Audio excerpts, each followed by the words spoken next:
Hey everybody, it's GauntletX, and welcome back to another premiere draft of Aetherdrift. Without further ado, let's get into the pack one, pick one, a really sweet pack where we have a big bomb rare with Seat of Arma, a ridiculous exhaust ability on her that'll often win the game, as well as just being a 2-mana 2/3 up front. She's a little hard to cast, green and blue, very color restrictive there, which does make Stock Up a very viable alternate pick if you want to stay more open, just grab a great mono-colored spell, but I think Seatha's pretty ridiculously strong, so we're just going to take her there and move on to pick number 2, where we can stick to green-blue with Tarion, an absolutely massive creature for the mana cost. Plays super well, especially with some of the other cards in the set that care about vanilla creatures or creatures with no abilities. If you get the 2/4 that lets you search for a creature with no abilities out of your deck, that card's absurd with this. So I'm happy to take Tarion here and stick to green. I mean, it is the strongest color in this set by a country mile, so if I start with a really good green card, it's going to take a lot to get me off the color. So we'll take Tarion here, although spin out is also quite reasonable. You can certainly splash around and do some 3-color nonsense if green is one of your main colors. Pick 3, easy run over, just sticking to our strongest color, taking their strongest removal spell in that color. Risen Necro Regent is a strong card for Orzhov and Rakdos if you have a lot of cheap cards that start your engines so that you can be at max speed early.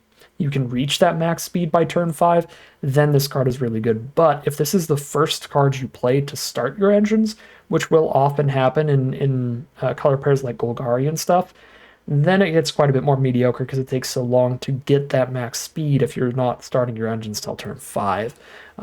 It gives your opponent a lot of time to kill it before it's really a problem.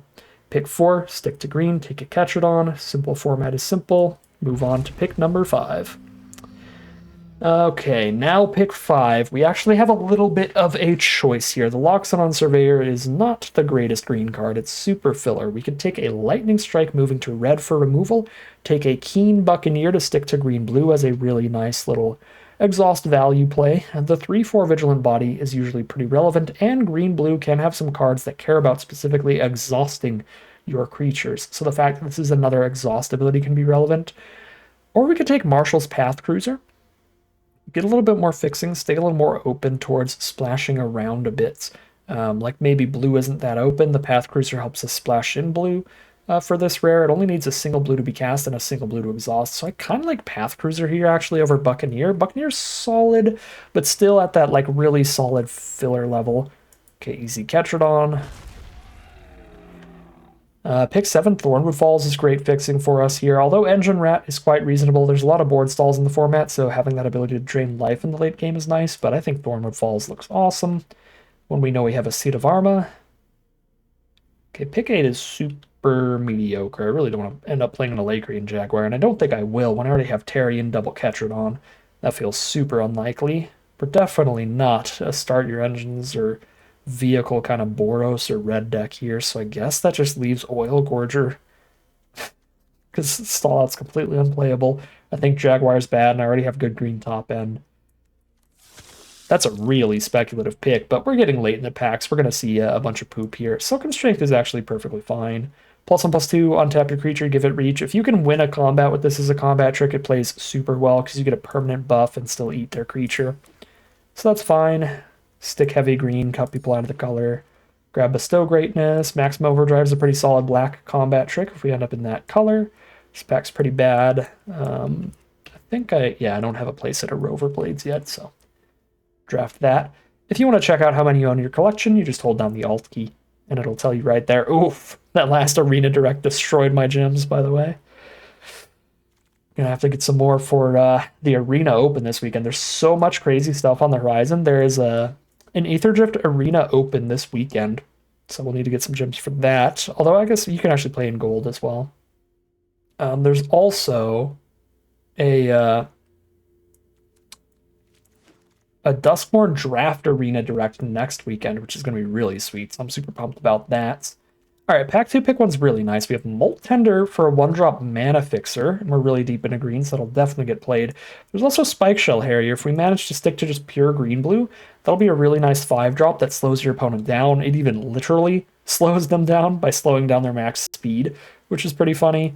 The issue, though, is that I'm not really locked to be blue as one of my main colors. We know green is the main color, though, where the Molt Tender will be good. I think green is such a strong and deep color. We can just stick to it and take Molt Tender here. It's still a really good card. And again, that keeps that second color a little more open still. Got solid removal everywhere now. Spin Out and Bobble in black. Flood the Engine in blue. I don't think Oil Gorge or Overdrive are really exciting at all, so I'm slightly more paired to my blue than my black, which leads me towards Flood the Engine. You can also just take a Gibberic Omnivore, just a 2-drop on curve, sticking deep green. It's perfectly fine, but I would like some hard removal spells. I don't think I'm passing up on a removal spell for that. It's definitely like Spin Out or Flood the Engine. I'm going to go for the Spin Out here, just leaning on the Sita. There's a Transit Mage. That would be really strong if I had the Spike Shell Harriers. That's a little awkward for us. That would have been a really good occurrence here, have the Spike Shell Harrier and the Transit Mage, but we could hopefully find one later. I could also just take Pothole, which is really nice. Making sure you hit your land drops through the curve is definitely good. Or I can take Spin Out. Here's another opportunity for it, but it's double black, so it's a lot harder to get in there off the splash. Like, that's the other cool thing about Flood the Engine. If I take it and then still end up green, black, splashing blue, it's much more splashable than Spin Out is, because it only needs a single blue versus Spin Out needing 2 black. I feel like the potential upside on Transit Mage is high enough for the gamble, but Pothole Mole's still really good. I'll play it safe. Another Molt Tender's great. Another Runover's great. Wow. I'll go for the Runover here. Get that removal. Pick 5. Ooh, I can take a Bright Glass Gearhulk and just be green-white? I mean, I could. It's fun. 4 mana, 4/4, first strike, trample when it enters, search for up to 2 artifact creature enchantments with mana value 1 or less, reveal them, put them into your hand, then shuffle. So it's really good with... I mean, we have a Molt Tender already. If we can get one of the Exhaust 1-drops that spits out a 3/3, then that would be really, really good. I'm going to gamble on this one. We should probably take Pothole Mole, but this is fun. Try to be green, white, splash blue. Another Path Cruiser helps the mana a lot. Willow Rush Verge helps a little as well, but Path Cruiser is super, super good for fixing. Pick 7, another Runover, or actually a Ride's End if we play white as the core color and blue as the splash. Ride's End is great defensive removal, and I think we'll be a little slower, more defensive here, so I kind of like Ride's End. Although, again, Runover, I'm so definitely super green. It's way safer. And still going to be basically just as good. Maybe slightly worse. Okay, pick 8. I don't need fixing enough to play Point the Way. That seems bad. I'll just put a trip up in the side, but probably not play it. Pick 9. Bunch of booty I will probably not play. Here's a Broken Wings, I guess. Sideswipe if we end up black. I don't think we're really touching black here. I mean, that's a late Grim Bauble, but there's the Quick Welder Surveyor to be green-white at the core. I don't think either of these are particularly good in here, though. We don't care about max speed. We don't care about making artifacts cheaper. I guess the 2-drop just to work on the mana curve a little bit, but those were not awesome. Nor is Mustang, but we're finding some fine filler creatures, and that is something we needed, is some filler creatures. Tranquil Cove is such a great pickup. Pick 13. It's really lucky. Okay, Beast Rider Vanguard is awesome. We're really missing out on the 2-drop creatures, and this one's particularly good because it stays relevant as a draw in the late game, letting you dig for your next threats with its activated ability. Big fan of that. Unswerving Sloth is pretty nasty 5-drop, but that's not what we're really in the market for here. I have a ridiculous 4, 5, 6-drops in this deck. I need some of those early blockers.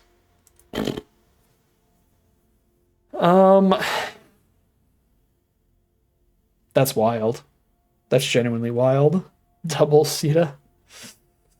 The Mammoth is here too, though, and I love that card. That is such a good way to stabilize. Get a 5/5 and a 3/3 for 6. And now that Sita's the splash, and I already have 1, I feel like I'd rather just have the real big stabilizer here than a splashed in 2-drop, because that means we're casting her later than turn 2 on average. Yeah, this is weird, but I'm going Mammoth. Lotus Guard Disciple's fine. Oh, Pothole Mole's great. Take a Pothole Mole here. There's also a Spike Shell Harrier. Yeah, if we just stuck green-blue, we'd have a sick deck here. Take the Transit Mage for the Harrier as well. But this is a cooler deck. It's not often I'm going to get to play the Gearhulk. Hey, and green-white's open too. Grab the Veteran Beast Rider. This is just an absurdly big card for its mana cost. A 3/4 stat line for 3. Can buff your whole board. Gives your whole board vigilance with all the untaps. Thing is silly good. So I'm really happy to see that. I don't like Broken Wings or Surveyor in here. I also don't like Collision Course. Flood the Engine much. I guess a Splashed and Flood the Engine looks like probably the best. Maybe just Surveyor. We're still a little low on creatures. Here's a Brightfield Glider just for the Gearhulk. Yeah. Oh, there's a Molt Tender. That plays a lot better. Oh, there was another Transit Mage. So even if I didn't take the Transit Mage but stuck the blue, I would have gotten the Transit Mage plus Spike Shell Harrier combo. Kind of sad. I'm passing up on a Ride's End here, but I think Molt Tender is a way better one-drop than Glider, and that makes the Gearhulk, again, a little better, which is nice. Is Legoran even good? Mounts and or vehicles? Not really in this deck. It's a 2-mana 1/1 flyer.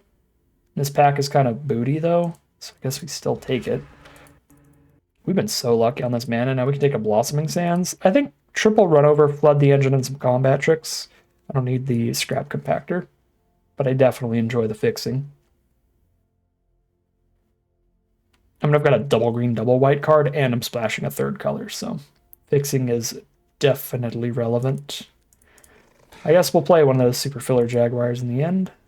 Could play a Collision Course. I really feel that low on removal, but I don't think I will. We have 3 lands in here. This is 25 non-land cards. This is probably a fine 16 land deck because we have 2 Molt Tenders, 2 Pothole Moles, and 2 Path Cruisers. All 6 of those cards pick up more mana. So I think I only need to really cut 1 card, and I kind of want to just cut Legoran because it sucks. We're just not a mount/vehicle deck. I mean, I've got double Path Cruiser, I guess. That's cute. I could play the Glider just to make Legoran a little better.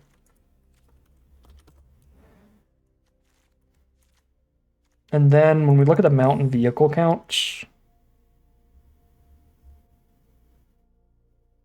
does not count mounts? Oh, it does. 5 mounts, 3 vehicles. That's 8. I guess so. Cut Loxodon Surveyor and Leonin Surveyor. Just completely cut the max speed nonsense. We don't care in this deck. Just keep all the mounts in. Yeah, cut these in a land. Blue source. I just need 1 tutorable blue source for Path Cruiser, and then I still have the 2, the Cove and the Falls. I only need 1 blue mana to exhaust this. Yeah, looks good to me.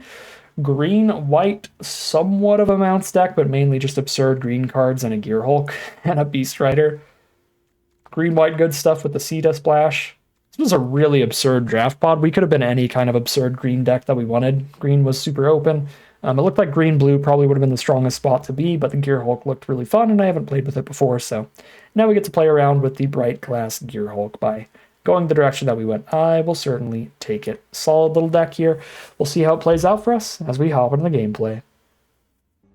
All right, here we are for game 1. No green source is bad, but if we hit it for Legoran, Glider into Legoran is like as good as it gets. This is so gambly, though. I also have a triple green card in the hand. I probably have to mulligan. Okay, we'll keep this one. Plays a way better long game, and that is a lot of what the format is. Yeah, this looks fair. The run over is really bad in this one, actually.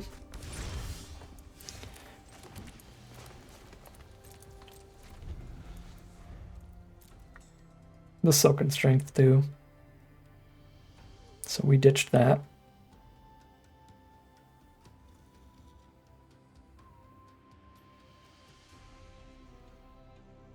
We are playing against a red deck. Boros, one of the faster decks in the format. That's kind of scary for this hand.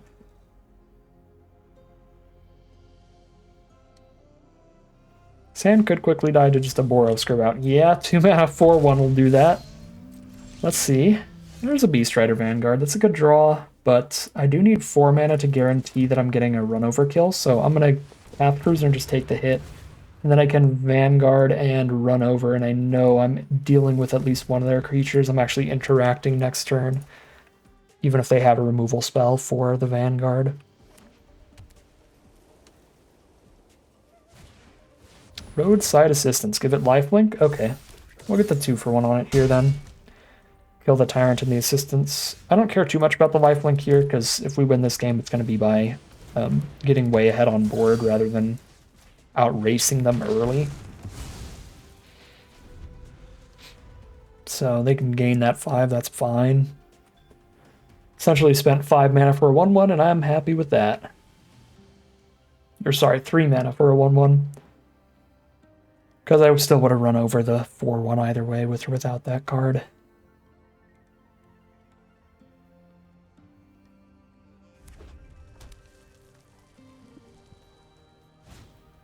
Voyager Glidecar. That is scary if they have 3 other creatures on the board. Without, though, it's just a 2/3 vehicle.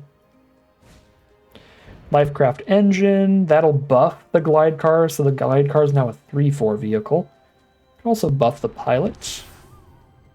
And it will.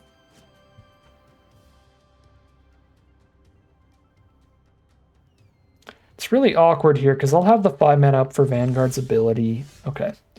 Drawn to a Ketrodon is actually pretty great. I was going to say it's awkward here if they attack, because I think I have to take the trade if they do, just to lower their creature counts, make it harder for them to crew their vehicles, especially the Glidecar. And I don't really want to do that there, because Vanguard's ability makes it so no matter what I draw, I'm able to do something this next turn. And we just drew a land, so I'm happy we didn't have to trade Vanguard off. But again, I 100% would have done it. Okay, Assistance, so that's going to be a 5/5 lifelinker. Not going to be good against my 6/6 Ketrodons, but it will get a hit in here.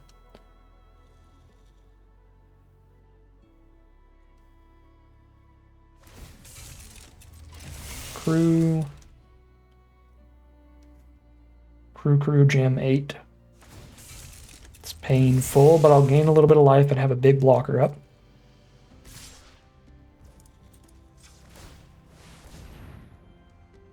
Flood the Engine's a good one too. Yeah. I think I still have to Ketrodon though.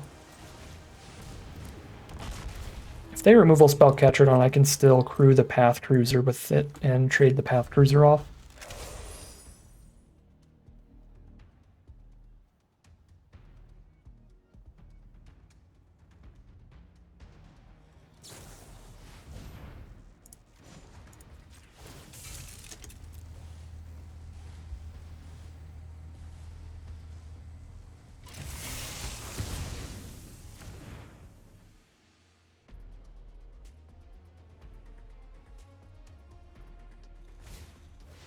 Interface Ace. That automatically crews all their vehicles every turn. So if you are a deck with a million vehicles on board, Interface Ace is kind of gross. Alright, they're going to do the triple tap to go for the flying Glidecar. Glidecar. That is particularly bad for me. At least they didn't send in the Lifecraft Engine too. I guess they didn't want to trade into Path Cruiser. It's fair. Okay. I need to play another Ketrodon, don't I? Because if I just flood the engine, the Glidecar, I can't block anything else, right? The Lifecraft engine is going to get in. I can't even crew the Path Cruiser. Yeah, I have to do this. That also plays better mana-wise. If I miss on my draw again, then I can flood the engine and activate Vanguard next turn. I can do both of those, and that'll help a lot.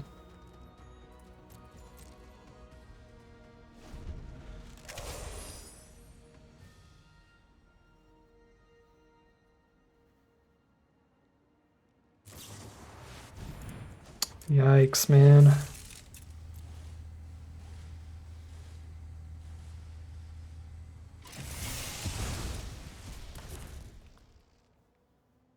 they have the Ride's End for the Ketradon.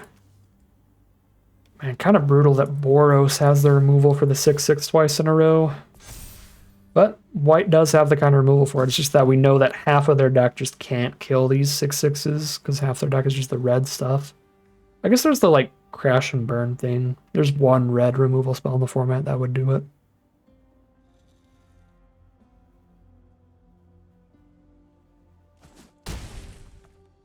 We're down to 7.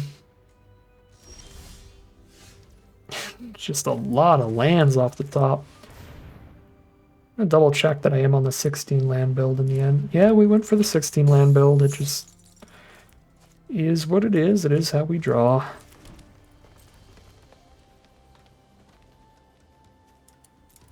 I have to chump the 5/5. Chump the 5/5, take 4 here. Oh, wow. Scrap Compactor off the top is lethal. What can you do? We flooded out real hard here. And they had not like a super aggressive start, but our hand was really slow. We had to mulligan into kind of a clunker. So it is what it is. 0-1 to start it off. No, I think that's really just how the cards fall. I think it's just a huge issue with our deck or anything, really just an issue of the draws. They decide not to hit me with the onboard lethal, but that's fair enough. I had 1,000,000 mana up and a card in hand here, so they could definitely be playing around something.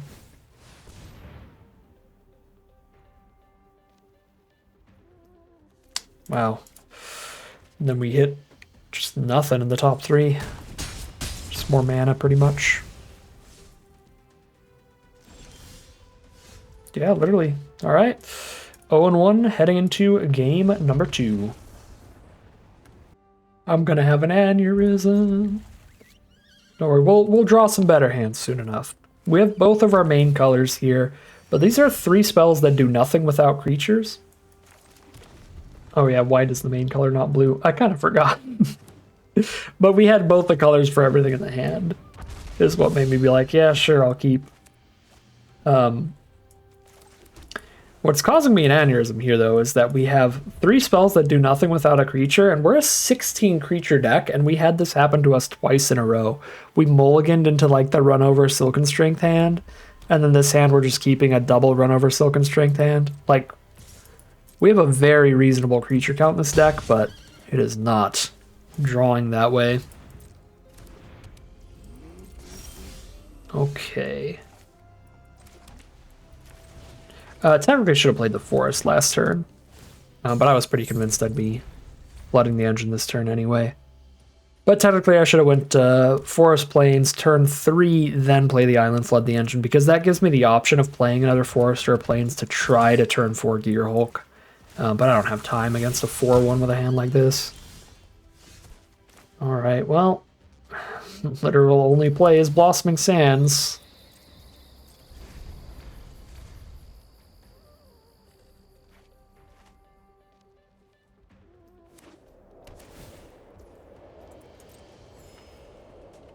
Sadly, this is not a mount or anything, so I can't like play it and run over. We go to 11.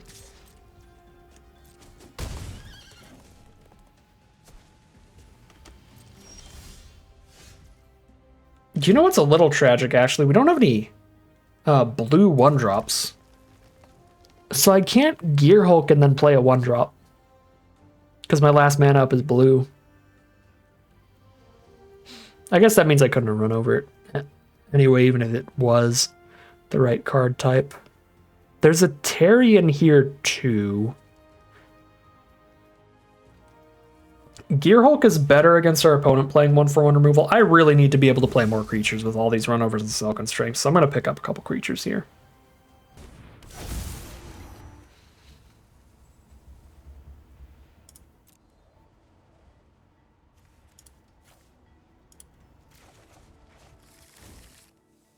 I like that the Glider's mount for the runover. So if I like play it in Silken Strength and 1 mana runover, I can do that all for slightly cheaper. Broadside Barrage. So they had 5 damage removal, which means that Tarion technically would have survived that. But if they had like a Flood the Engine of their own, then it would have been way better to play the Gearhulk than the Tarion. Speaking of Tarions, there's their own Tarion. And that's not a land, so I can't go Tarion plus another creature. I can't just run out the Tarion here, then I'm just dead to removal. They just flood the Tarion and send in like 11 damage or something insane. So it's going to be Glider, Molt Tender, Slow Strength, Runover. Okay.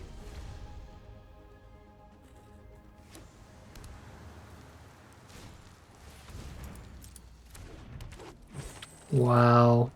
They find the way to give Tarion Trample.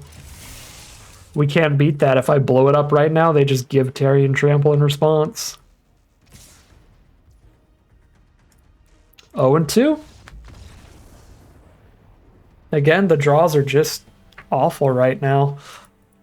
I don't really think this is indicative of the average draw on this deck or the average performance of the deck. I mean, we'll look at the deck again, but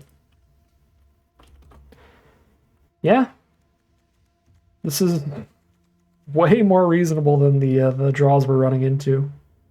All right, yeah, it is what it is. 0-2 heading into game 3. I had to take a double check there and peek at the deck just to make sure I'm not losing my mind. I mean, I am, but making sure I'm not delusional. All right, this is fine. Sita early. It has the opposite issue. There's no interaction here. It's just creatures, but this is a super fine opening hand. This is definitely not worth a mulligan. Oh, we're on the draw here.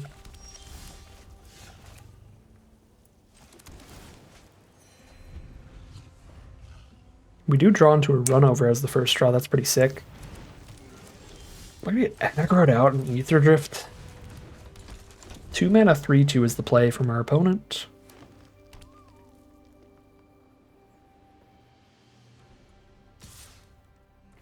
There's a lot of combat tricks in green in the format. I'm not going to go for the block there when I have the Runover in hand. That doesn't do anything without a creature, and I have nothing to play turn 3 or turn 4, so turn 3 or 4 we're probably casting a Runover. Definitely if I draw another. Do this while they're tapped out. Play around the potential combat tricks from opponents.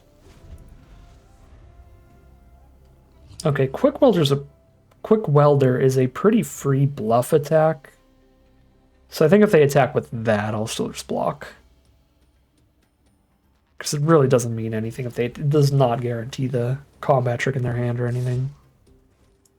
And if they tap out for some mana on that, it means they're not playing another creature. Yeah, that's so fine. It was just the bluff attack. Cool. Alright, we got a Tarion next turn. I won't have the mana to run over at the same time.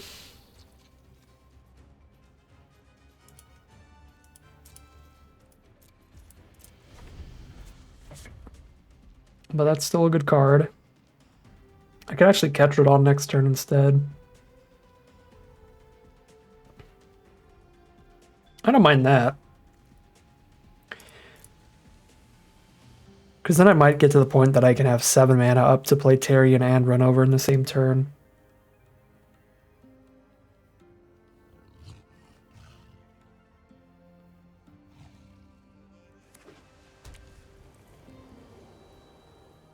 And the 6/6 is still going to be just as relevant as the 9/7, plus it has a good enter effect. I think there's a lot of value in leading with Ketradon here. Cloudspire, Captain, just a 2/3. No other abilities right now. When they pass, they don't even attack with a 4/4.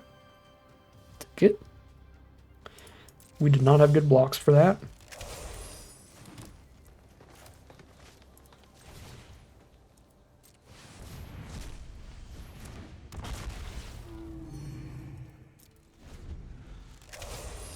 Okay, now I know I have 6 mana. If anything else ends up in our grave, I can run over plus Tarion. I guess if I run over first, I can Molt Tender mana for Tarion and play both.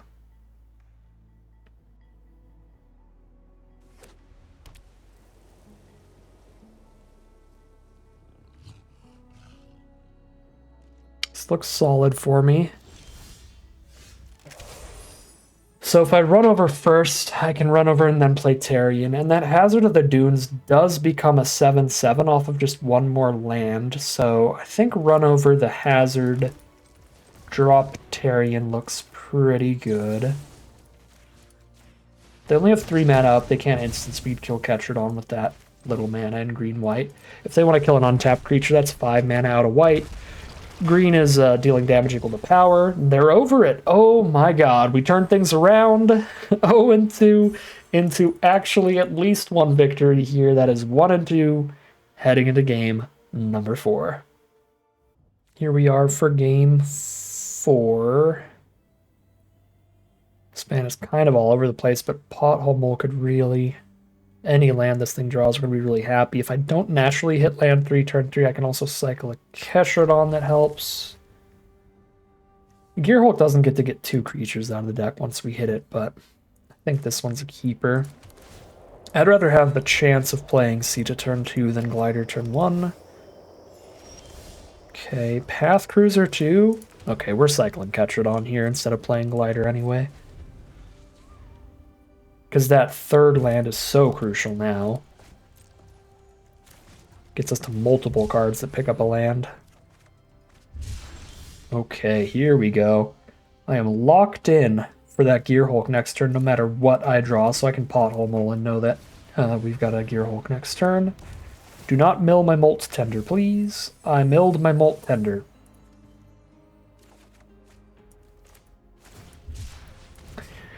That's just how today is gonna go, isn't it? We're still in a great position here, but that's tragic. Oh, I have 2 Molt Tender and 1 Glider. Okay, so if I didn't mill that, I would have had 2 pickups with Gearhulk, but I can still pick up 1 Molt Tender, so that's fine. Could you imagine I then top deck the other one? That would have been so bad. Alright, tiny bit of Gearhulk value. I mean, still, 4/4 first strike trample. Scary stat line. And we're playing against a Jund deck with nothing on board yet. They're gonna double Grimbauble a Gearhulk? Sure, I'll take the 2 for 1. Sick. Even better. Lightning Strike Grimbauble. Fine by me. There's a Flood the Engine to get something out of the way if I need to. Definitely don't need to. He's gonna flood the board here instead of the engine. Sita. Tender.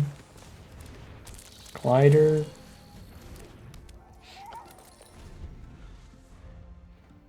Path Cruiser might have been solid as one of those options, because we could probably crew it next turn. Speed Demon, sure. Draw some cards, lose some life.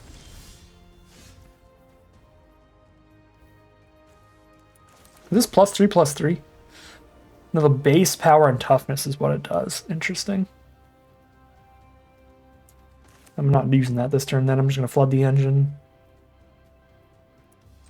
Speed Demon and shut that off.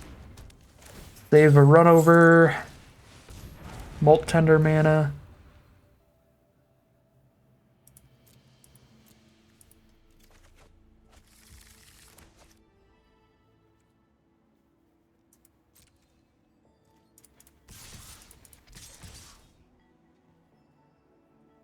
I think I'm just attacking with Molt Tender. I can't imagine a run over for 1 damage is going to be worth holding up, because that's all I can do with it anyway. I won't have 2 mana up to target any creature. I would have to specifically target Brightfield Glider and something else, so I would only be holding up run over for 1. It's highly unlikely to matter. There's the Earth Rumbler as the blocker. So we crew the Path Cruiser here.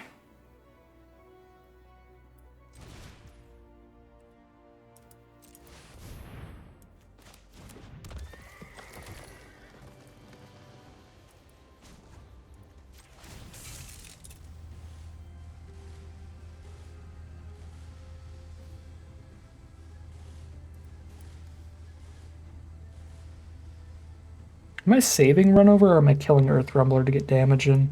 I'm killing Earth Rumbler. We're putting them to 2 if I kill Earth Rumbler here.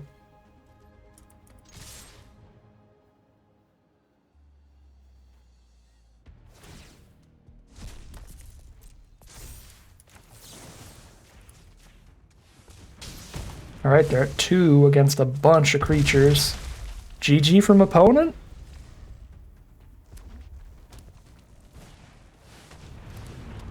Broodwagon's big. Blow up our best permanent, but they only have 1 mana up.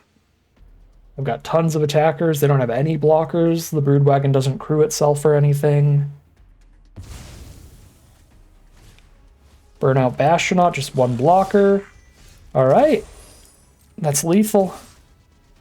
Put them to 0.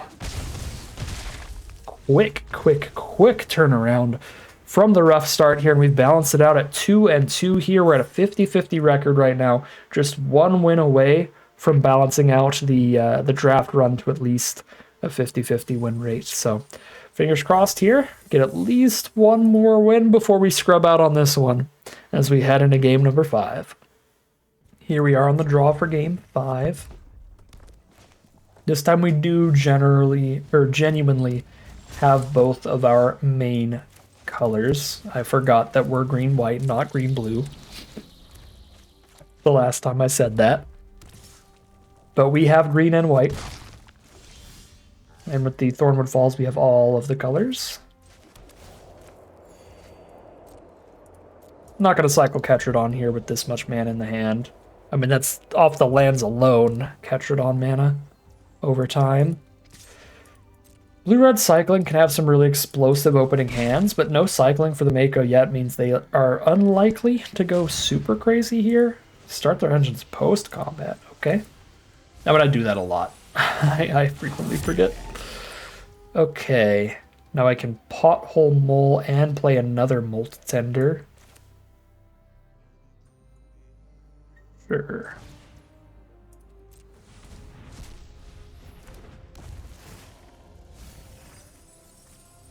Sick, there's the green source there, so I can even hide the information of what's in my hand. I'm happy to milled all lands there, just to get the other 2 out of the way, because we have so much mana here. Especially with the double Molt Tender after a Pothole Mole, that's huge. Nice trade. Gilded Goda. They're still mono red here. They're likely stuck off of a second color. I mean, they're not necessarily blue. I'm just going to run out the Ketradon here. This should be really hard for red to kill. There's 1 red common that can do it.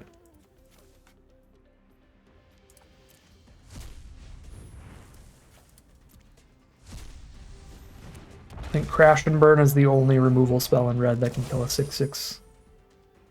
Otherwise, they have to 2-for-1 themselves. Trade a creature and a burn spell into it. Alright, kick off Celebrations, discard a card, draw 2, discard a mountain, draw 2. They might be mono red, cycling over there, which is pretty fun. Yeah, looks like it. There's a pretty nasty win condition. Oh, they're black red. Okay, they're Rakdos. It's a pretty nasty win condition if they make it to 7 mana. That resurrects all of their vehicles to the board, gives them haste and auto cruise them. That's pretty good. If you see Ironclads from your opponent, you do have to consider that they might be doing that. Engine Rat is nasty here. Now I have to sit on my butt and wait to draw removal. Because we have drawn a 0 all game. There's Thunderhead Gunner. That is a card that is played so well in this format with the amount of big board stalls you get into. But it works really well with the Mako and the... there's a Cryptcaller Chariot. The way that their deck looks here, I would really not be surprised to see Cryptcaller Chariot from opponent. Some kind of Rakdos cycling deck is not super common. The biggest reason to do it is that there is a black rare that spits out a 2/2 zombie every time you discard a card. And that card would be excellent in their deck.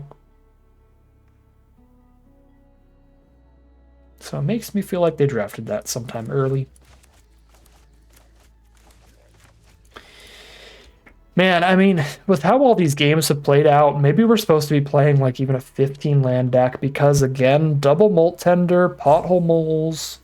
We've got the Cruiser thing as well. I don't really want to self-mill here. I don't have Graveyard Recursion, and I don't need the Molt Tender mana anymore. So I don't need to put any more mana into my grave. But yeah, with how these games have played out, I've just consistently had way more mana than I've needed. I flooded out for a loss. It's possible we're still running too many lands even at 16, and we should be 15 or 14 lands just because of the amount of ways we have to pull them out. I mean, I'm kind of just losing here. We don't have any kind of mana sink, so our opponent gets to hold off our best creatures with Engine Rat and just keep digging. Every time that they miss a relevant draw, Thunderhead Gunner gives them another chance to find something good, and it makes their board bigger at the same time. With double Mako now, yeah, we're very much losing right now. We have to draw some really good stuff. Honestly, I don't even know if our deck has powerful enough spells to break through all of this. I mean, I have 3 Runover and a Flood the Engine, so being able to stop the Thunderhead Gunner then gives me time to find the answers to the Makos.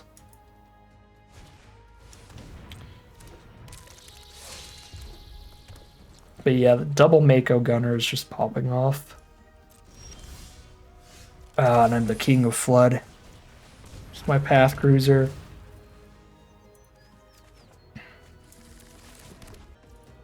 I just gotta keep the Chunkers up on blocks because their board is even bigger than ours now.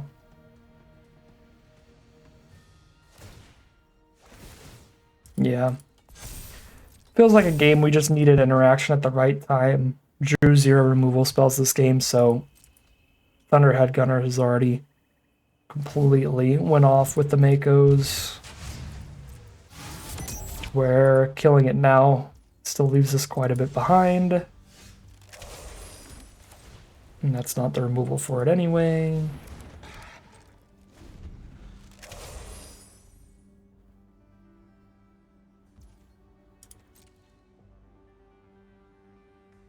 And they could just really slowly engine rat us out if they want. Their blockers are bigger than our attackers, so can't get in at all. I guess with the way the game was headed, with it looking like such a stall, it probably would have been best to actually just press in with the Ketrodon earlier and offer the trade with the Engine Rat, because then they don't get to sit here and just make me lose life every turn, even without attacking. But I don't think it really matters here. This just looks like a really bad spot for our deck, period.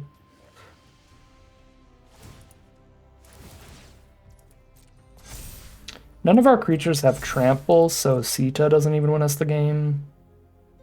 Try like buffing the whole board for any big swing or anything like that. If I can get the card that untaps all of our creatures and like can buff the whole board for 4 and Sita, that's probably our best bet. If we can wombo combo both of those cards together, that should be pretty nasty. Oh, actually, we have green, white, blue. If I mill 1 card for the Molt Tender, then I can exhaust the Path Cruiser and not have to crew it in the future. That feels worth it. I'm going home. I'm good. Good enough for me. 2 and 3, you got it. You can't make it up. You can't make it up.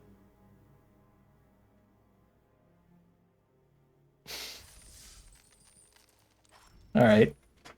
Well, that's a funny way to lose it. I mean, I think milling 1 with the Molt Tender was right there so that we can exhaust the Path Cruiser. It's up without having to crew anything. Raise our amount of creatures. Just try to get to that Beast Rider plus Sita kill. If we're like super lucky is our biggest out. The odds were so low. I think that's the only way we're winning that game at that point, and we have to hit it pretty quick because they're popping off, draining us for life, making the Makos bigger and bigger and bigger. So this was like the only way we're going to win was like these 2 in conjunction kind of thing, and that's going to be a lot more of a win condition if I have more creatures for a wider board state. So exhausting this to get the counters on it was really important. I only had 1 card in grave, so use the Molt Tender to mill 1 to have the 5 mana, have another creature out without having to crew that. Would have been a big deal, except that I immediately mill the Sita. That's the card on top, and then that is no longer a win condition because we don't have graveyard recursions, so good enough point for me to end it there. Technically, again, I could have still gotten really lucky off of just the Beast Rider. Yeah, no, I mean, this deck is not breaking through that, though, with just a Beast Rider. We really needed the Wombo Combo Dream Team. Yeah, is what it is. I think this deck is fine. I think it's better than a 2-3 on average, but I definitely wasn't drafting the best. I mean, I specifically chose to try to do something kind of goofy and fun here rather than the best pick. Like, I kind of knew when I took the Gearhulk that was probably not the right pick, and we should just be green blue Sita. But I wanted to draft for variety and draft for fun, and that's what happens when you try to do that. Sometimes you just get crushed. We had some really bad luck too. I think this deck does better than 2-3 on average. But some inopportune picks here. I mean, white is the weakest color in the set. Even for a bright glass Gearhulk, I'm not sure it was worth... I mean, it definitely wasn't worth hopping in on white when we were still on some powerful blue cards. We saw some more powerful blue cards showing up throughout the draft. We could have had a Spike Shell Harrier and some Transit Mages towards that and been a really solid blue-green deck at the core. Just been in a stronger color pair. Because, yeah, the white filler we ended up playing was just so mediocre. The Mustang, the Glider, the Legoran. The Path Cruises were really bad here, honestly. I mean, I recently was listening to... I like to listen to limited podcasts. I was listening to Lords of Limited and Limited Level Up. Scored Calls was talking about how high he is on Path Cruiser lately, and I feel like I must be doing it wrong because it felt really bad in this deck, honestly. Even with 3 color stuffs, when you probably just need more, bigger, scarier top end for a card like this, for all that fixing to be super worth it. We've got some of it, but we're not super good at clearing a path for all those cards. I mean, the Bestow Greatness is awesome on Tyrian Ketrodons and stuff. I don't know. I would hesitate to say that this deck is awful. I mean, because it does technically have ways to get some damage and stuff, but again, it was definitely weaker than it could have been going green-blue. I still think this is like a 4-3 on average, and we just got some pretty bad games, which happens. So 2-3 is the final record for the mediocre green-white build this time around. But that is going to end today's video. As always, I'd like to thank my patrons and YouTube members for their support, as well as you for watching the video. If you enjoyed it and you're interested in seeing some more, you can always like, comment, and subscribe to tell the YouTube algorithm to send you some more in a recommended feed. If you'd like to catch me live, you can check out the Twitch channel in the link in the description below. And if you'd like to support the channel directly, you can check out the Patreon link in the description below. But other than that, as always, thank you very much for watching, and I'll see you again soon for some more Magic Arena.